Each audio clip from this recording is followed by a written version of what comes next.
Hello hello hello hello. मैं फिर से आ गया लटकते लटकते। हाँ, मैं बात कर रहा हूं महात्मा गांधी। महात्मा गांधी का संपूर्ण जीवन के बारे में हम लोग डिस्कस करते हैं, यानी कैसे लटकते लटकते उनके बचपन का, उनका ग्रेजुएशन का, उनके संघर्ष के बारे में, खास करके साउथ अफ्रीका में, और साउथ अफ्रीका से जब भारत आते हैं उनके बारे में, वो स्ट्रगल के बारे में बात हुआ करते हैं, उस नेशनल मूवमेंट के बारे में बात करते हैं, राष्ट्रीय आंदोलन के बारे में, उससे कनेक्टिविटी के बारे में बात वगैरह करते हैं। और लास्ट में क्या है, सब लोग बच्चे लोग बात वगैरह कर रहे होंगे कि उनके निर्धन के बारे में, हत्या के बारे में, और सबसे इंपॉर्टेंट क्या है, ऑब्जेक्टिव के बारे में कि सर ऑब्जेक्टिव वगैरह करेंगे कि नहीं। बिल्कुल करेंगे। यहां पर क्या है कि पूरे दर्शन करवाने के बाद, यानी गांधी जी के दर्शन कराने के बाद आप लोग को ऑब्जेक्टिव भी होगा। लेट्स स्टार्ट, हम लोग करते हैं। देखिए क्या है कि हम लोग सबसे पहले हम लोग देखेंगे महात्मा गांधी, यानी राष्ट्रपति महात्मा गांधी एक परिचय, father of the nation Mahatma Gandhi and introduction के बारे में हम लोग डिस्कस करते हैं। तो सबसे पहले क्या है भैया, समय कम है, कंटेंट ज्यादा है, अब पूरे दर्शन करेंगे उनके परिचय के बारे में। पूरा नाम क्या है, मोहनदास करमचंद गांधी, और पिताजी का नाम क्या है, करमचंद गांधी। और यहां से प्रश्न आता है कि ये कहां के दीवान थे। ये दीवान थे राजकोट और पोरबंदर का। ये राजकोट और पोरबंदर के ये दीवान थे। कौन, इनके पिताजी थे, करमचंद गांधी। ठीक, आगे हम लोग देखते हैं। आगे क्या देखेंगे, आगे हम लोग माता का नाम। तो माता का नाम क्या था, तो माता का नाम पुतली बाई था। और जन्म महात्मा गांधी का कब हुआ था, 2 अक्टूबर 1869। और 4 साल वर्ष पीछे कर देते हैं, बिफोर कर देते हैं, तो ये जन्म हो गया यानी 1469 किसका, नानक साहब का, गुरु नानक। याद रखिएगा, सेम डेट वगैरह हो गया। और इसी डेट के दिन यानी क्या है, अहिंसा दिवस मनाया जाता है, नॉन वायलेंस डे मनाया जाता है इनके जन्म दिवस के तौर पर। अब इनके बारे में बात करते हैं, यानी डेथ के बारे में बात करते हैं। तो 30 जनवरी 1948। क्या बच्चे बोल रहे हैं कि कब होगा, अरे भैया अभी तो जन्म लिए हैं और डायरेक्ट कर दिए हैं डेथ के बारे में, तो इसको सबसे लास्ट में बताएंगे ना। इसके बीच में हम लोग क्या है, पूरे संघर्ष के बारे में, पूरे स्ट्रगल के बारे में हम लोग डिस्कस करेंगे, कनेक्टिविटी करेंगे। ये पूरे हिस्ट्री यानी कवर हो जाएगा महात्मा गांधी अगर पढ़ लेंगे तो। और एग्जाम में कतई नहीं आएगा, याद रखिएगा, पढ़ लीजिएगा। अब हम लोग क्या है कि जन्म स्थान के बारे में बात करते हैं। तो पोरबंदर जिला, काठियावाड़, गुजरात में था। ठीक है, बच्चे लोग को स्क्रीनशॉट लेना है तो ले सकते हैं आप लोग। अब यहां पर बात करते हैं, हाँ एक और चीज है कि भैया तो अहिंसा दिवस तो जन्मदिन पर हुआ था, लेकिन मरण दिन पर इनको शहीद दिवस मनाया जाता है, शहीद दिवस के रूप में मनाया जाता है, याद रखिएगा। मार्टिन डे 30 जनवरी शहीद दिवस के दिन मनाया जाता है। आगे हम लोग देखते हैं, विवाह कब हुआ था, विवाह 1883 में हुआ था। और ये क्या है कि कस्तूरबा गांधी से ये काफी छोटे हो गए थे। गांधी जी यानी कस्तूरबा गांधी यानी 6 महीना बड़ी थी महात्मा गांधी के। अरे इनके बच्चे भी थे, सब लाल लाल, 2 तो लाल थे, हरिलाल मणिलाल, और 2 दास थे, एक रामदास एक देवदास। नहीं वो वाला पिक्चर वाला नहीं, दिलीप कुमार वाला नहीं, अच्छा शाहरुख खान वाला भी नहीं, ठीक है ना, देवदास थे। इनके पुत्र के बारे में बात वगैरह हो रहा है। अगला हम लोग देखते हैं। अब देखिए, अब यहां से प्रश्न उभरता है कि राजनीतिक गुरु कौन थे, पॉलिटिकल गुरु कौन थे। तो ये हो गए गोपाल कृष्ण गोखले, और 1905 में आईएनसी के ये अध्यक्ष भी थे, वाराणसी। प्रमुख शिष्य के बारे में अगर पूछ दिया तो बच्चे लोग बहुत बौखला जाएंगे। क्यों बौखला जाएंगे, तो ये प्रमुख शिष्या में क्या है, इंग्लैंड में जन्मी जिसका नाम था मीराबेन, और महात्मा गांधी के द्वारा वास्तविक नाम, प्यार से बोलते थे महात्मा गांधी, मीराबेन, इनका नाम था मैडलिन स्लेट। लेट तो याद रहेगा ना, शीशा को अच्छा तरीका से बना देना। मीराबेन के बारे में, मैडलिन स्लेट ये शिष्या वगैरह थी। अब हम लोग बात करते हैं, अब देखिए, अब कॉलेज, हाई स्कूल, और फिर बलिस्टर के पढ़ाई करने के लिए वो लंदन जाते हैं। अब उनके बारे में हम लोग डिस्कस वगैरह करते हैं। तो देखिए दिनचर्या वगैरह, आप भी बड़े होंगे तो क्या है, ग्रेजुएशन करेंगे, हाई स्कूल करेंगे और फिर इसके बाद क्या है, लॉ की डिग्री वगैरह लेंगे। तो कॉलेज के बारे में क्या है कि सामल दास कॉलेज भावनगर में, ठीक है ना। यहां से भी प्रश्न आएगा। देखिए कोई ये नहीं है, कहीं से प्रश्न दे सकता है, बोल देगा कि हाई स्कूल कहां से किए थे, अल्फर्ड हाई स्कूल राजकोट से किए थे। राजकोट और पोरबंदर के दीवान थे उनके पिताजी, करमचंद गांधी थे। और भावनगर से क्या हुआ था इनका, भावनगर से इनका कॉलेज हुआ था। अब ये क्या है कि कानून की पढ़ाई करने के लिए वो कहां पर, इंग्लैंड वगैरह जाते हैं, England to study a law. कब, 1888 में, ठीक है ना। बॉम्बे से वो निकलते हैं, ठीक है। अब क्या है कि वहां पर रहेंगे ही, यानी बैरिस्टर के पढ़ाई करने के लिए, और पढ़ाई करने के लिए 3 साल करेंगे, और 3 साल में क्या हो जाएगा, 88 3 91, यानी degree in the law, barrister के डिग्री प्राप्त करते हैं आफ्टर 3 इयर्स। इसके बाद हम लोग देखते हैं, अब बात होता है कि अब पढ़ाई करने के बाद घर पर आते हैं तो वैसे ही रहता है, वकील साहब के तो ऐसे ही सब लोग बोलते हैं कि अरे कुछ काम वगैरह नहीं है, लेकिन इंफॉर्मेशन मिलता है क्या, अब्दुल्ला के मुकदमे के लिए दक्षिण अफ्रीका वो जाते हैं। कब जाते हैं, 1893 वगैरह में, क्या है यहां पर 93 वगैरह में जाते हैं साउथ अफ्रीका। और यहां पर हम लोग बात करते हैं कि दक्षिण अफ्रीका में ही एक क्या है, नटाल कांग्रेस की स्थापना वगैरह किए थे 1 साल के बाद। अब जाने के बाद, यानी 1 साल के बाद क्या है कि नटाल, याद रखेगा, यहां से भी प्रश्न वगैरह आने का संभावना हो सकता है। जो तेज स्टूडेंट है मत ध्यान दीजिएगा, जो बच्चे लोग नहीं जानते हैं, गांधी जी के बारे में नहीं जानते हैं, वो देख सकते हैं। नटाल कांग्रेस की स्थापना साउथ अफ्रीका में 1894 में किया गया था। अगला हम लोग देखते हैं, ओहो, साउथ अफ्रीका में जुलू और बोअर पदक, है ना, कब लिया गया था, 1899 में। एक था, मेडल था यहां पर, यानी Zulu and Boer medals in South Africa 1899 में लिया गया, उनकी उपलब्धियों को देखकर। अब यहां पर है कि केसरे हिंद प्राप्त किया गया, यानी कब, 9 जनवरी 1915 में केसरे हिंद के बारे में, खास करके क्या प्रथम विश्व युद्ध में क्या है कि उनको सपोर्ट करने के लिए, यानी भारत को सपोर्ट वगैरह किया गया था। भारत के जो युवा थे उनको बोला गया था, यानी महात्मा गांधी के द्वारा, कि ज्यादा से ज्यादा आप वहां पर पार्टिसिपेट करते हैं, ब्रिटिश आर्मी में सपोर्ट वगैरह कर सकते हैं। यानी यहां पर लिख देख सकते हैं, फर्स्ट वर्ल्ड वॉर में ही ब्रिटिश सरकार को सपोर्ट करने के लिए। और 9 जनवरी को प्रवासी दिवस मनाया जाता है, 9 जनवरी को, हर 9 जनवरी को प्रवासी दिवस के रूप में मनाया जाता है। अब यहां पर हम लोग देखेंगे,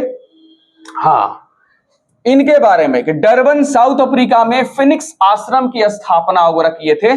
कब किए थे, तो 1904 में किए थे, 2 सितंबर 1904 में फिनिक्स आश्रम was the establish in Durban. Durban कहां पर है, तो साउथ अफ्रीका में। तो प्रश्न करेगा कि फिनिक्स निम्नलिखित में से आश्रम जो था कहां पर स्थापित किए थे, तो डरबन में, साउथ अफ्रीका, दोनों को साथ इंडिकेट वगैरह करके पूछ सकता है। अब देखिए क्या है कि सत्याग्रह का प्रथम उपयोग, यानी क्या, कहां पर, ये भारत में नहीं, ये भारत में नहीं किए थे, ये ऑलरेडी कहां पर किए थे, साउथ अफ्रीका में। तो प्रश्न को देखिएगा, प्रश्न क्या पूछा जा रहा है कि महात्मा गांधी सबसे पहले सत्याग्रह कहां शुरुआत किए थे, स्टार्ट किए थे, तो ये हो गया अफ्रीका में, साउथ अफ्रीका में किए थे, यानी 1906 में जोहान्सबर्ग में किए थे, यानी first use of the Satyagraha south Africa में किए थे 1906 में, याद रखिएगा। अब यहां पर कांग्रेस के अधिवेशन में प्रथम बार शामिल हुए थे, यह भी बहुत बार प्रश्न आ चुका है। यह मत समझिएगा कि 1924 में ये प्रथम बार आईएनसी के अध्यक्ष बने थे, कहां पर, तो बेलगांव में बने थे। ये अलग क्वेश्चन है, ये बोल रहा है कि इंडियन नेशनल कांग्रेस यानी भारतीय राष्ट्रीय कांग्रेस में शामिल कब हुए थे, पार्टिसिपेट कब किए थे, तो ये किए थे 1901 में कलकत्ता अधिवेशन में, याद है, पहली बार 1901 में किए थे। जेल, है ना, जेल यानी जेल जीवन का प्रथम अनुभव, अरे भैया वहां पर जाएंगे साउथ अफ्रीका में, बैरिस्टर होने के बावजूद भी, लॉयर होने के बावजूद भी जेल में चले जाते हैं, ये 1908 में होता है। अब यहां से प्रश्न उभर आता है कि जन भाषण भारत में आने के बाद, यानी साउथ अफ्रीका से आने के बाद भारत, यानी 1915 में आए थे, तो जन भाषण कहां दिए थे? तो ये दिए थे, याद रखिएगा, 1916 में दिए थे। कहां पर? वाराणसी में दिए थे। वाराणसी में 1916 में BHU, बनारस हिंदू यूनिवर्सिटी वगैरह में दिए थे। याद रखिएगा, यहां से भी प्रश्न आने का संभावना हो सकता है, ऑब्जेक्टिव वगैरह में भी हो सकता है। अब यहां पर देखेंगे, टॉल्स्टॉय फॉर्म की स्थापना, Tolstoy form was the establish in, कब हुआ था? 30 मई 1910 वगैरह में, जोहान्सबर्ग यानी साउथ अफ्रीका में किया गया था। कहां पर किया गया था? 1910 जोहान्सबर्ग में वगैरह किया गया था। तो यहां से भी प्रश्न वगैरह आते हैं। अब यहां पर क्या है कि वहां पर जब वहां पर गए थे 1893 में साउथ अफ्रीका, वहां पर जाते हैं अब्दुल्ला के मुकदमा लड़ने के लिए। तो वहां पर क्या है कि जब ट्रेन में जाते हैं और उनका जो टिकट वगैरह होता है वो फर्स्ट क्लास का टिकट होता है, उसमें से क्या कि अंग्रेज के द्वारा धक्का मुक्क के करके उनको हटा दिया जाता है। तो यहां से प्रश्न आता है कि रेलवे स्टेशन में भेदभाव के चलते उनको ट्रेन से फेंक दिया गया था। कौन से स्थान पर? तो ये हो गया पीटर मारिसबर्ग में, विक्टोरिया नहीं, बहुत बचे, डरबन, विक्टोरिया, जोहान्सबर्ग नहीं, पीटर मारिसबर्ग में। ये अफ्रीका ही है, साउथ अफ्रीका में ही, याद रखिएगा, कभी कभी प्रश्न वगैरह पूछ लेता है। अब हम आगे प्रश्न थोड़ा सा करते हैं। हाँ, अब देखिए, अब स्टार्ट कर रहे हैं, क्या है? महात्मा गांधी का आगमन, यानी Mahatma Gandhi arrive in India 9 जनवरी 1915। और इसी दिन क्या है कि भारत में प्रवासी दिवस के रूप में मनाया जाता है। प्रवासी दिवस के रूप में मनाया जाता है। अब भैया यहां पर भारत में साउथ अफ्रीका से कहां पर आए थे? तो मुंबई में प्रश्न आ जाएगा कि कौन से बंदरगाह पर? तो अपोलो बंदरगाह पर। कौन सा शिप? तो एस सुदीप जहाज से वो उतरे थे। राजपूताना तो दूसरा हो गया, राजपूताना गोलमेज सम्मेलन के लिए, यानी राउंड टेबल सम्मेलन के लिए लंदन जाते हैं, वो राजपूताना शिप के द्वारा वहां पर लंदन में जाते हैं। यहां पर यानी कौन सा हो गया? अपोलो फोर्ट के पास। और एस सुदीप शिप कहां पर? तो मुंबई में, यानी कहां से? साउथ अफ्रीका से वो चले जाते हैं। चलिए आगे देखते हैं हम लोग क्या है। अब देखिए, साबरमती आश्रम की स्थापना, आते ही साबरमती आश्रम की स्थापना वगैरह किया गया था, यानी 17 जून 1917 में। तो याद रखिएगा 1917 याद रख सकते हैं, डेट वगैरह पूछते रहता नहीं है, बहुत कम डेट वगैरह पूछते रहता है। और यहीं पर क्या है कि यहीं पर साबरमती आश्रम के ही नजदीक में यहां पर सत्याग्रह आश्रम भी स्थापित किए थे। तो प्रश्न आ सकता है कि सत्याग्रह आश्रम नियरेस्ट कौन था, यानी कौन सा जगह था? तो ये रखिएगा साबरमती आश्रम के ही समीप वगैरह किए थे। अब एक ही बार को क्या है कि अभी डिस्कस हो रहा है कि एक ही बार इंडियन नेशनल कांग्रेस के अध्यक्ष के रूप में हुए थे। एक कब हुए थे? 1924 में, बेलगांव यानी कर्नाटक, यानी दिल्ली से बैलगाड़ी से जा रहे थे, 1924 वगैरह में। कहां पर? तो बेलगांव में। बेलगाड़ी मतलब बेलगांव वगैरह हो गया, यानी बेलगांव, यानी एक ही बार हुए हैं, सिर्फ एक ही बार वो INC के चेयरमैन बने। ठीक है, चलिए आगे हम लोग देखते हैं क्या। ओहो, अब इसके आत्मकथा के बारे में। तो आत्मकथा बहुत बार आ चुका है। सत्य के मेरे प्रयोग, ये 1925 में लिखे हुए थे, इनके आत्मकथा यानी ऑटोबायोग्राफी के बारे में। My the experimental with the true, यानी क्या है? इनका आत्मकथा है महात्मा गांधी का, बहुत बार पूछ चुका है। सत्य के मेरे प्रयोग के बारे में। अब यहां पर क्या है, इनके बारे में आता है राम राज्य के युगल सिद्धांत, यानी twins principle of the Ram Raj. क्या था? सत्य और अहिंसा, यानी true and the non violence के बारे में। यहीं से डायरेक्ट उग रहा है, राम राज के युगल सिद्धांत के बारे में आ जाता है। अब यहां पर देखें कि अखिल भारतीय खादी बोर्ड की स्थापना कब किया गया था? तो 1923 में किया गया था। एस्टेब्लिशमेंट तो ऑल इंडिया खादी बोर्ड, यानी 23 में किया गया था, जब स्वराज पार्टी की स्थापना हुआ था, CR दास और मोतीलाल नेहरू के द्वारा किया गया था। उसी टाइम खादी का स्थापना किए थे। अब क्या है, अब चरखा संघ की स्थापना कब किए थे? तो बस वो किए थे 23 में, 2 साल के बाद, यानी चरखा, पहले खादी 1923 में और 25 में क्या हो गया? 25 में चरखा संघ का, यानी establishment of the all India spring wheel union. 23 सितंबर 1925 उपग्रह में। चलिए अब यहां पर देखेंगे सबसे इंपॉर्टेंट प्रमुख उपनाम और गांधी, महात्मा गांधी के बारे में, means aliens of the Mahatma Gandhi के उपनाम कौन कौन बोले थे, यहां से प्रश्न वगैरह कर रहे हैं। ठीक है, सबसे पहले हम लोग देखेंगे कि फादर ऑफ नेशन, राष्ट्रपिता कौन बोले थे, सुभाष चंद्र बोस। अभी तो क्लाइमेक्स बाकी है, अभी तो उपाधि है, अभी तो क्या है कि यहां पर क्या है उपनाम के बारे में। बापूजी कौन बोले थे, चाचा भतीजा, याद रखिएगा, चाचा भतीजा, यानी हो गया पंडित जवाहरलाल नेहरू, बापू। आगे हम लोग देखते हैं महात्मा कौन बोले थे, रविन्द्रनाथ टैगोर वगैरह बोले थे। मलंग बाबा, हाँ मलंग बाबा, हाँ कबिल सीमांत एक जगह है अवध में, सीमांत में कबिलाइयों के द्वारा खास करके खुदाई खिदमतगार यानी अब्दुल गफ्फार खान, जिसे सीमांत गांधी भी कहा जाता है, सीमांत गांधी भी कहा जाता है, अब्दुल गफ्फार खान, है ना। अब्दुल गफ्फार खान इकलौते विदेशी जिसको भारत रत्न से सम्मानित वगैरह किया गया। और ये खिदमतगार कहां पर किए थे, पेशावर में स्थापना किए थे। खुदाई खिदमतगार के बारे में आ जाता है। अरे भैया अर्धनग फकीर के बारे में बात यानी आ रहा है, यानी किसके बारे में, तो विंस्टन चर्चिल, जब ये क्या है कि सेकेंड राउंड टेबल में लंदन जाते हैं यहां पर, तब उनको देखते ही अरे ये तो कुछ कपड़ा वगैरह पहना ही नहीं है, कुछ नहीं पहना है, हाँ उसको बोलते हैं अर्धनग्न, यानी चर्चिल के द्वारा यह किया गया है। अब यहां से बात करते हैं, ये तो हो गया।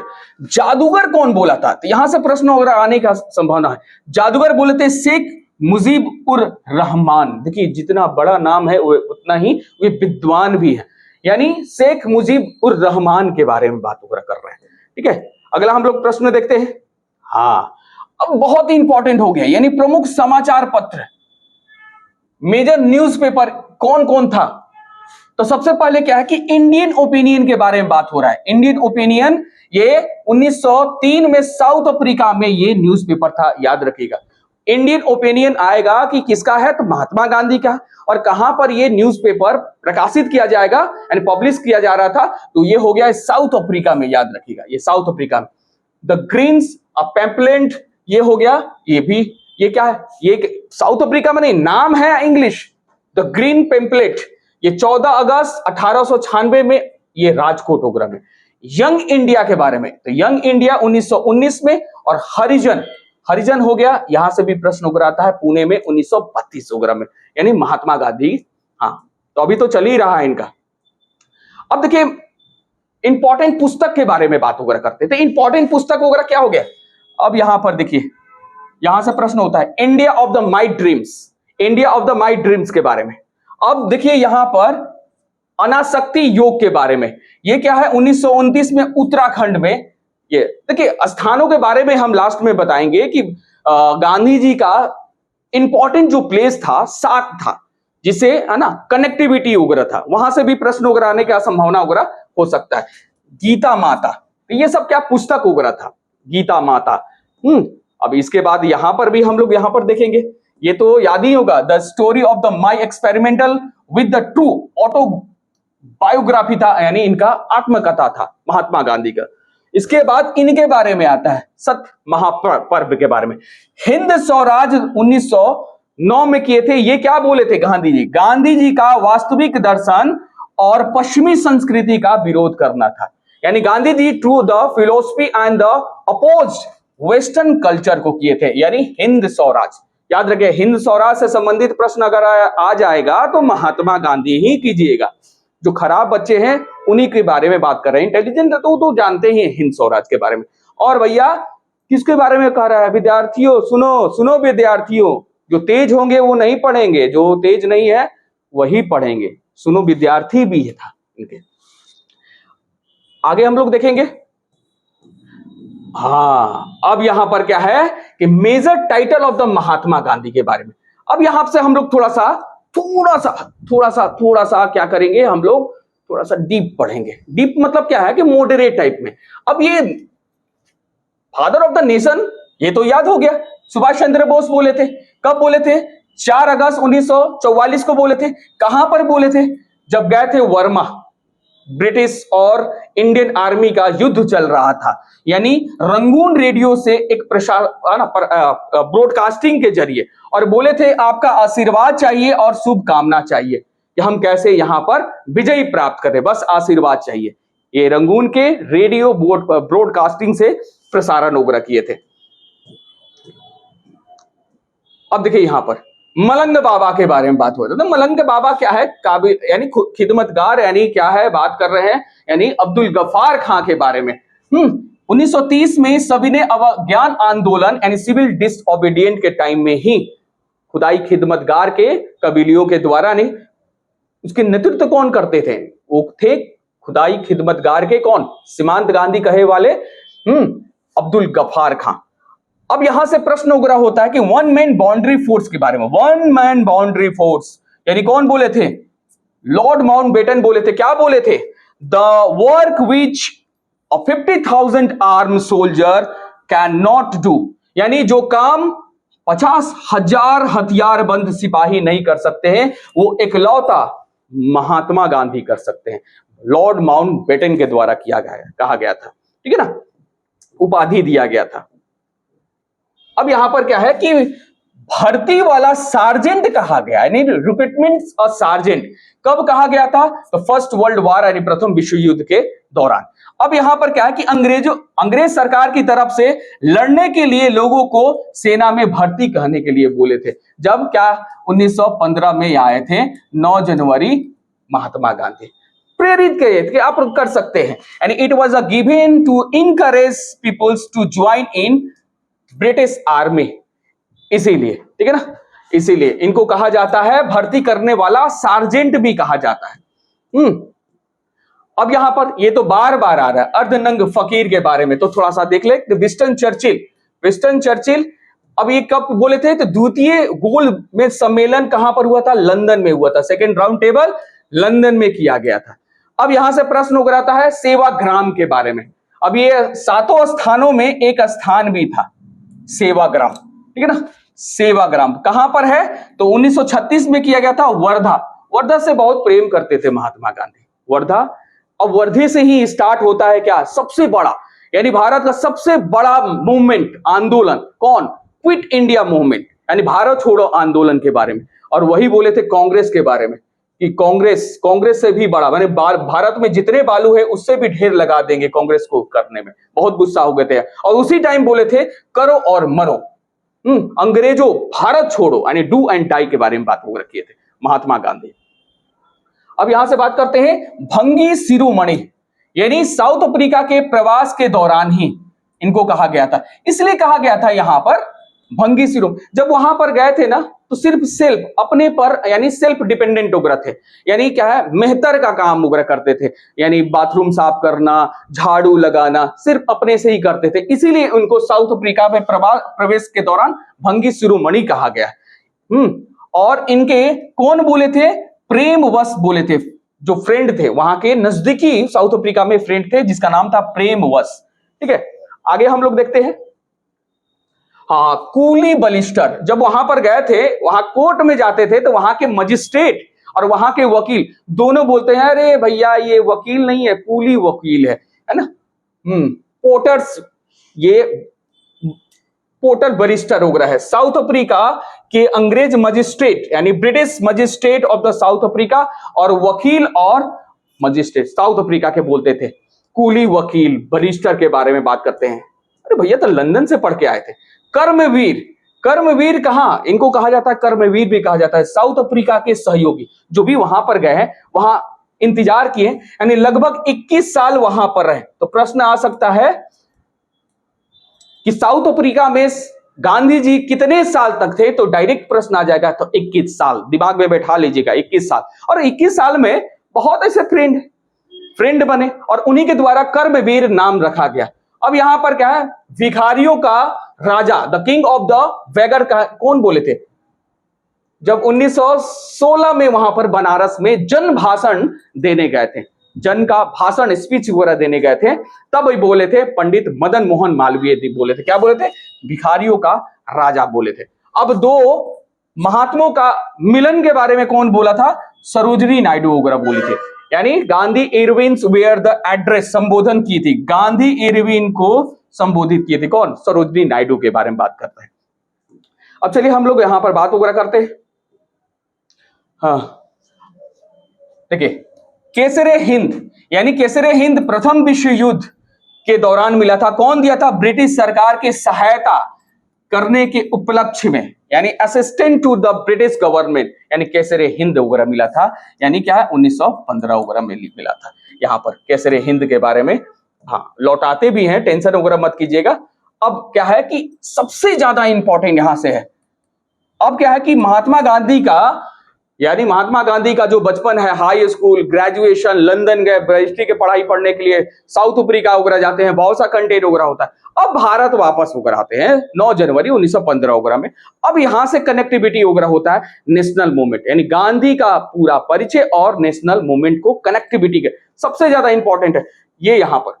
अब हम लोग यहां पर सबसे पहले क्या है, चंपारण सत्याग्रह देखते हैं। भारत में सबसे पहला यानी जो सत्याग्रह था वो चंपारण सत्याग्रह था। अब देखिए इसमें कंटेंट क्या क्या हो सकता है, यानी स्टार्ट हुआ, यानी कब जाते हैं, 1917 में। अब क्या है कि यहां पर इंपॉर्टेंट वगैरह है क्या है कि 3/20 भाग पर ही नील की खेती अनिवार्य था। ब्रिटिश सरकार के द्वारा कहा गया था वहां पर जो भी मजिस्ट्रेट थे कि जो भी खेती करेगा वो क्या है कि 20 भाग में क्या है कि 3 भाग यानी नील की खेती किया जाएगा, यानी इंडिगो कल्टीवेशन वगैरह किया जाएगा। ये क्या है कि भारत का प्रथम सत्याग्रह था, चंपारण सत्याग्रह। अब इसमें क्या गया था, इसमें ये कहा गया था कि नील की खेती करने वाले जो फार्मर थे ना, उनसे जबरदस्ती वसूल किया जाता था। एक तो क्या है कि नील की खेती किया जाता था, और एक बार नील की खेती करने के बाद क्या है कि वो जो ये जो जमीन होता है वो बंजर हो जाता है। फिर दूसरी बार यानी कल्टीवेशन नहीं कर सकते, फार्मिंग नहीं कर सकते। अब उसके अलावा भी 25% यानी क्या है कि जबरदस्ती वसूला जाता था। इसीलिए क्या है कि महात्मा गांधी गए, और महात्मा गांधी जाने के बाद 25% जो है ना, जो जबरदस्ती किया जाता था उसको वापस वगैरह लिए। लेकिन यहां से प्रश्न आता है कि उनको बुलाया कौन? तो वहां के ही चंपारण के एक किसान नेता थे जिसका नाम था राजकुमार शुक्ल। इनके ही अनुरोध पर है ना 1916 में कहां पर हुआ था, यानी लखनऊ INC का अधिवेशन हुआ था, वहीं पर चले जाते हैं राजकुमार शुक्ल, बोलते हैं कि हे मलंग बाबा, मुझे कृपा कीजिए और यहां पर उद्धार कीजिए, नील खेती जो किसान हैं उनके बारे में बात करते हैं। और ये था, इसी को हम लोग बोलते हैं यानी 3 कटिया सिस्टम, यानी 3 कटिया सिस्टम, यानी 3/2, यानी 20 भागों में 3 भाग ये किया जाता है। 3 कटिया होगा। हाँ, इसके बाद आई थिंक यही आना चाहिए। हाँ, 3 कटिया के बारे में अब आता है क्या। हाँ, अब दूसरी बार क्या होता है, चंपारण के बाद तुरंत हो जाता है क्या, अहमदाबाद मिल मजदूर आंदोलन के बाद अहमदाबाद मिल वर्कर्स मूवमेंट के बारे में आ जाता है। ये क्या कोई किसान आंदोलन नहीं था, नील आंदोलन किसान आंदोलन था। अब याद रखिएगा 1918 में। अब ये क्या था, अब बीच में क्या था, प्लेग बोनस के चलते, यानी प्लेग क्या है कि वहां पर उस समय क्या है कि प्लेग के चलते काम रोक दिया गया था, और इसी के कारण जो मजदूर थे यानी वर्कर लेबर थे वो चाहते थे मुझे यानी 35% बोनस दिया जाए मजदूरों को। अब इसको देने के लिए क्या है, इनको दिलवाए और इसमें पार्टिसिपेट किए। महात्मा गांधी की प्रथम भूख हड़ताल यहीं से स्टार्ट किया गया। तो प्रश्न आएगा कि महात्मा गांधी का हंगर स्ट्राइक यानी कौन सा मूवमेंट में किया गया, अहमदाबाद मिल मजदूर आंदोलन में किया गया था, 1918 में किया गया था। Mahatma Gandhi the first hunger strike in India, hunger strike है। और ये क्या है कि किसान आंदोलन नहीं है, ये मजदूर आंदोलन है, याद रखिएगा। इसके बाद में हम लोग बात करते हैं किसके बारे में, हाँ, खेड़ा सत्याग्रह। देखिए पहले चंपारण, इसके बाद हो गया अहमदाबाद, और फिर खेड़ा आता है। देखिए सेम ईयर है ना, इसीलिए तो पहले क्या है कि चंपारण, फिर अहमदाबाद और फिर खेड़ा आ गया, CAK, याद रखिएगा। ये फसल नष्ट होने के बावजूद भी लगान टैक्स वसूला जाता था। इसमें क्या हुआ, इसमें यह कहा गया था कि जबरदस्ती यानी प्रोडक्शन भी नहीं हुआ और जबरदस्ती यानी टैक्स वसूला जाता था ब्रिटिश सरकार के द्वारा वहां पर।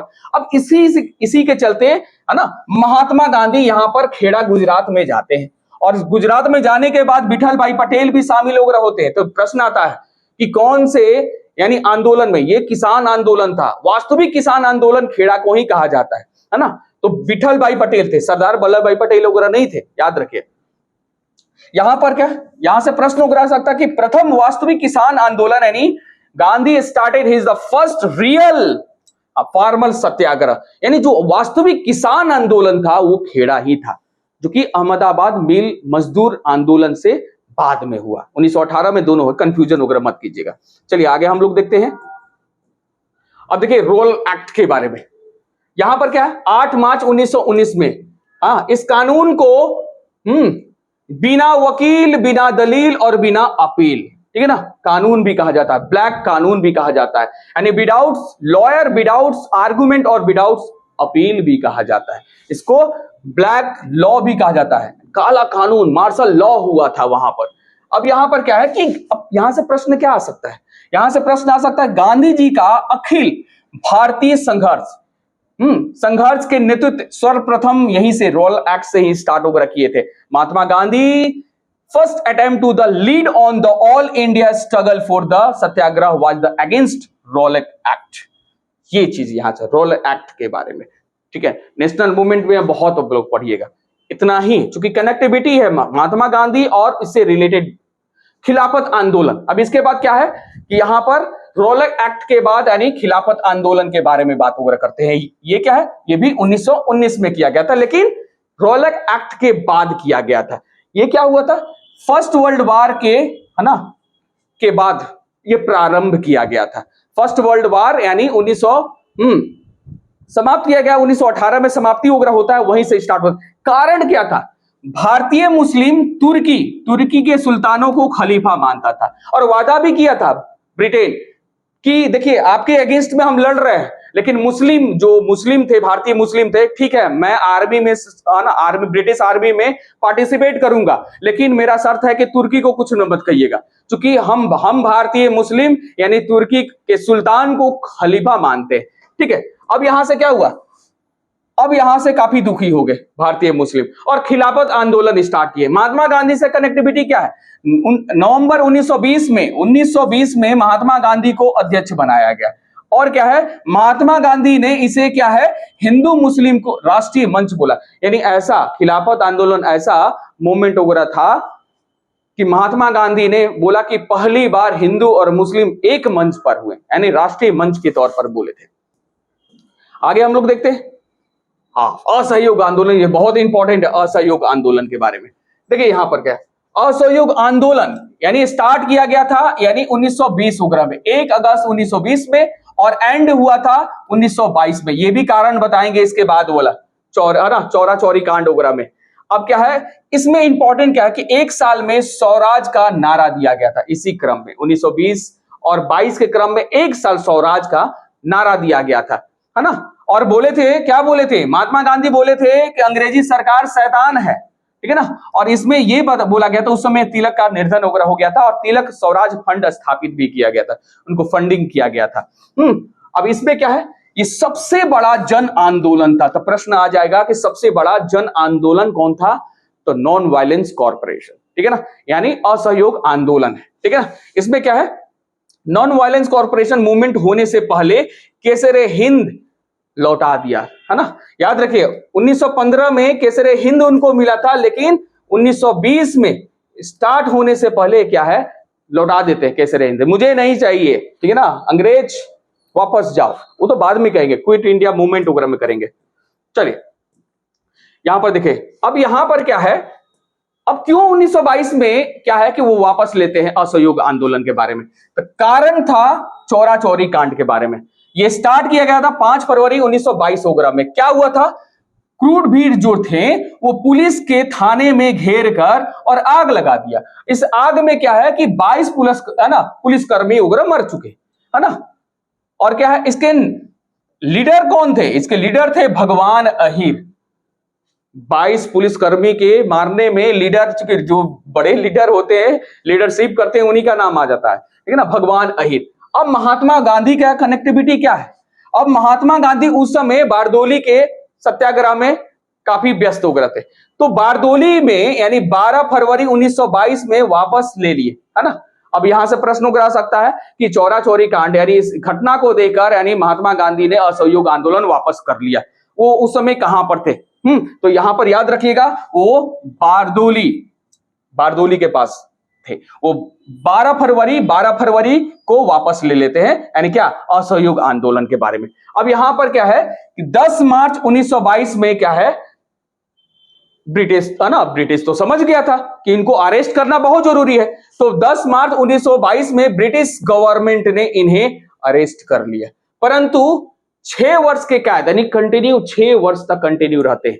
6 वर्ष के बाद यानी 5 फरवरी 1924 में, देखिए 22 में अरेस्ट वगैरह होते हैं, ठीक है ना, और 24 वगैरह में क्या है कि स्वास्थ्य संबंधित कारणों से वो रिहा भी हो जाते हैं। तो यहां से भी प्रश्न हो सकता है, आप लोग स्क्रीनशॉट वगैरह ले सकते हैं, ठीक है।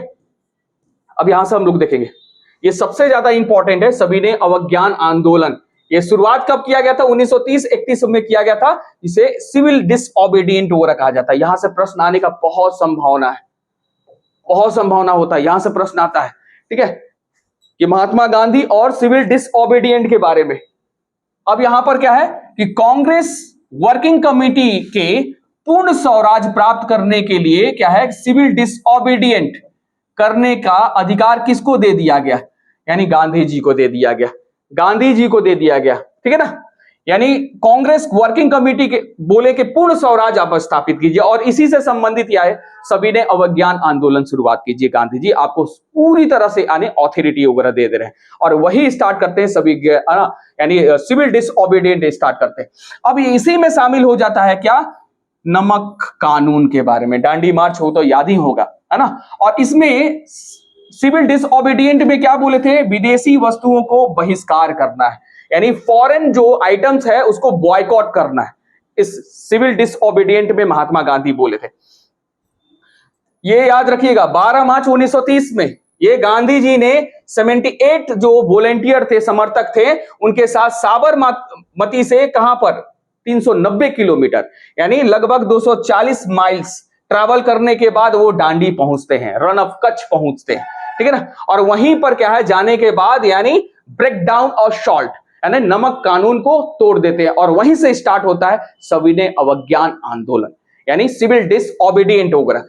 हाँ, एंड कब होता है, तो एंड होता है 6 अप्रैल, 12 मार्च को शुरुआत करते हैं और 6 अप्रैल को एंड करते हैं डांडी वगैरह में, और उसी टाइम ही नमक कानून को तोड़ देते हैं। अब देखिए, सुभाष चंद्र बोस इस मार्च को, डांडी मार्च की तुलना किससे करते हैं? तो डांडी मार्च की तुलना किससे करते हैं? तो नेपोलियन के जो पेरिस मार्च किए थे उससे, और एक हो गया मुसोलिन यानी जो रोम मार्च वगैरह किया था उससे किए थे। कौन किए थे? सुभाष चंद्र बोस वगैरह किए थे। आगे देखते हैं हम लोग। अब देखिए, गोलमेज सम्मेलन यानी प्रथम में, यानी 3 गोलमेज सम्मेलन हुए, याद रखिएगा, 1930, 1931 और 1932, तीनों याद रखिएगा। तो इसमें क्या है कि इसमें तो कनेक्टिविटी नहीं है, लेकिन कांग्रेस है, कांग्रेस में शामिल थे। 12 से लेकर 19 नवंबर 1930 में कहां पर हुआ था? तो लंदन में हुआ था। पीएम कौन थे? रैमजे मैकडोनाल्ड वगैरह थे, ठीक है ना। इसमें क्या है, इंपॉर्टेंट क्या है, इसमें कांग्रेस ने भाग वगैरह नहीं लिया था, इसने कांग्रेस भाग नहीं लिया था। अब यहां पर देखेंगे, हाँ बच्चे, अच्छा ठीक है, अरे अभी नहीं होगा, मर जाएंगे, कोई बात वगैरह नहीं है, बस समाप्त होने के बाद बस खत्म ही हो जाएगा। अच्छा ठीक है, आते हैं, 1 मिनट। ओहो, शांत रहिए, गांधी जी तो मरेंगे ही, जरूर मरेंगे, लेकिन ये नेशनल मूवमेंट समाप्त करने के बाद ही ना। अब यहां पर से देखते हैं क्या, दूसरी गोलमेज, ये बहुत इंपॉर्टेंट है यहां पर, यानी राउंड टेबल समिट यानी सेकंड के बारे में। ये ज्यादा इंपॉर्टेंट नहीं है, इंपॉर्टेंट है 1931, 30, 31, 32 कांग्रेस इसमें शामिल होते हैं, यानी तीनों में इकलौता सेकंड ये गोलमेज सम्मेलन था, यानी राउंड टेबल था कि कांग्रेस सिर्फ दूसरे में ही शामिल होते हैं। अब लीडरशिप कौन करते हैं? तो महात्मा गांधी ही करेंगे, यानी कांग्रेस लीडरशिप कौन करेंगे? महात्मा गांधी करेंगे, और एस राजपुताना से वो जाते हैं, लंदन जाते हैं। लेकिन ये 3 लोग है ना, ये 3 लोग भी जाते हैं उनके साथ, लेकिन क्या है कि कांग्रेस उनको पैसा नहीं देता है, ये खुद यानी सरोजनी नायडू, एनी बेसेंट और पंडित मदन मोहन मालवीय खुद व्यक्तिगत व्यय पर ही वहां पर पहुंचते हैं, खुद सरोजिनी नायडू, एनी बेसेंट और पंडित मदन मोहन मालवीय के बारे में। अब ये क्या है कि वहां पर जाने के बाद क्या है कि इसे क्या किया, फेलियर कर दिया गया, असफल माना गया। क्यों? इस सम्मेलन को क्या है, समाप्त कर दिया गया। सांप्रदायिक समस्या पर विवाद के कारण इसे असफल रहा। सांप्रदायिक, याद रहे गोल में सम्मेलन यही इंपॉर्टेंट था, सांप्रदायिक समस्या के बारे में। नेशनल मूवमेंट कभी पढ़ाएंगे तो इसके बारे में बात वगैरह करेंगे जरूर, सांप्रदायिक। अब यहां पर गोलमेज थर्ड के बारे में बात हो रहा है। तो थर्ड क्या है कि 30, 31, 32 यानी 32 में हुआ, ठीक है यहां पर। अब इसमें भी क्या है कि 2 और 3 में कांग्रेस पार्टिसिपेट नहीं होते, सिर्फ 1 और 3 में पार्टिसिपेट नहीं होते हैं, सिर्फ 2 में ही होते। तो तीसरा में भी पार्टिसिपेट नहीं किए कांग्रेस, और बिना किसी निर्णय का समाप्त कर दिया गया। और यहां पर इंपॉर्टेंट ये है कि डॉक्टर वी.आर. अंबेडकर तीनों में पार्टिसिपेट किए थे, सप्रू के द्वारा भी, बहादुर सप्रू के भी द्वारा, यानी तीनों में शामिल किए गए थे, तीनों में शामिल थे, वी.आर. अंबेडकर और सप्रू। आगे हम लोग देखते हैं, ये बहुत ज्यादा इंपॉर्टेंट है, गांधी इरविन समझौता। इसे पूना पैक्ट भी कहा जाता है, इसे पूना पैक्ट नहीं, दिल्ली पैक्ट के नाम से भी जाना जाता है। और ये क्या हुआ, जब इंडियन नेशनल कांग्रेस कराची अधिवेशन हुआ था, और इसके कौन थे, इसके अध्यक्ष थे यानी सरदार वल्लभ भाई पटेल, 1931 में किया गया था। उसी टाइम यानी दोनों का मिलन समझौता हुआ था। गांधी इरविन पैक्ट के नाम से भी जाना जाता है, और दिल्ली पैक्ट के भी नाम से जाना जाता है, याद रखिएगा। गांधी इरविन और किसके नाम से जाना जाता है, दिल्ली पैक्ट यानी दिल्ली समझौता के नाम से जाना जाता है। गांधी जी ने इसे क्या कहा था कि गांधी मर सकता है पर गांधीवादी हमेशा रहेगा, यानी Gandhi may died but the Gandhism will always remain. Gandhi मर सकता है लेकिन गांधीवादी कभी भी नहीं मर सकता है, इसी में यानी दिल्ली पैक्ट में कहे थे। चलिए आगे हम लोग देखते हैं, पूना समझौता के बारे में। पूना समझौता यानी जो हम लोग बात वगैरह करते हैं, जो दलित वर्ग थे उन्हीं के बात वगैरह करते हैं। तो देखिए पूना समझौता कब हुआ था, यानी याद रखिएगा 1932, याद रखिएगा 26 सितंबर 1932 आता है। और किसके बीच हुआ था, महात्मा गांधी और वी.आर. अंबेडकर। लेकिन यहां से प्रश्न वगैरह आ जाता है क्या, किसके प्रयासों से, तो राजेंद्र प्रसाद, पंडित मदन मोहन मालवीय, ये हो गया राजगोपालाचारी और पुरुषोत्तम दास, यानी 4 थे जिनके सहयोगों से, यानी वी.आर. अंबेडकर और महात्मा गांधी 1932 में पूना पैक्ट के बारे में। अब यहां पर क्या है कि ये इंपॉर्टेंट था, इसमें यह कहा गया था कि दलित वर्गों के लिए सुरक्षित सीट, यानी पहले 71 था,